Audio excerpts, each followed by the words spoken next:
ঈদ মানেই খুশি, আর সেই ঈদের খুশিকে আরও একটু বাড়িয়ে দিতে দেশ বিদেশের প্রেক্ষাগৃহে মুক্তি পায় বিভিন্ন ক্যাটাগরির চলচ্চিত্র।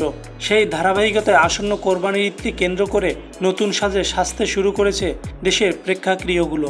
সেই সঙ্গে এক এক করে প্রস্তুত হচ্ছে দেশীয় সিনেমা।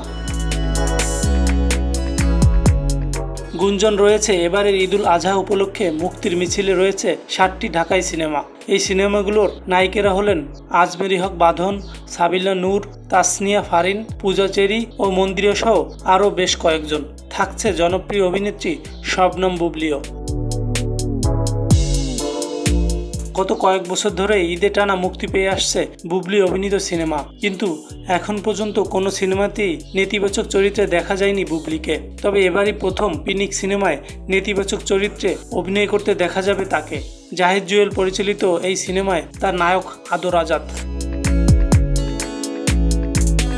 এর আগে তালাশ এবং লোকাল সিনেমায় জুটি হিসেবে কাজ করতে দেখা গিয়েছে এই তারকা জুটিকে। পিনিক এই জুটির তৃতীয় সিনেমা। থ্রিলার, সাসপেন্স ও অ্যাকশন নির্ভর ছবিতে প্রাধান্য পেয়েছে প্রতিশোধ এবং পাল্টা প্রতিশোধের গল্প। সিনেমায় আরও অভিনয় করেছেন আলিরাজ, ফজলুর রহমান বাবু, আজাদ বাবুল কালাম। এদিকে বুবলি অভিনীত জঙ্গলি সিনেমাটি ঈদুল ফিতরে মুক্তি পেয়েছে। তার আগে দেয়ালের দেশ ও লোকাল ঈদে মুক্তি পেয়েছিল।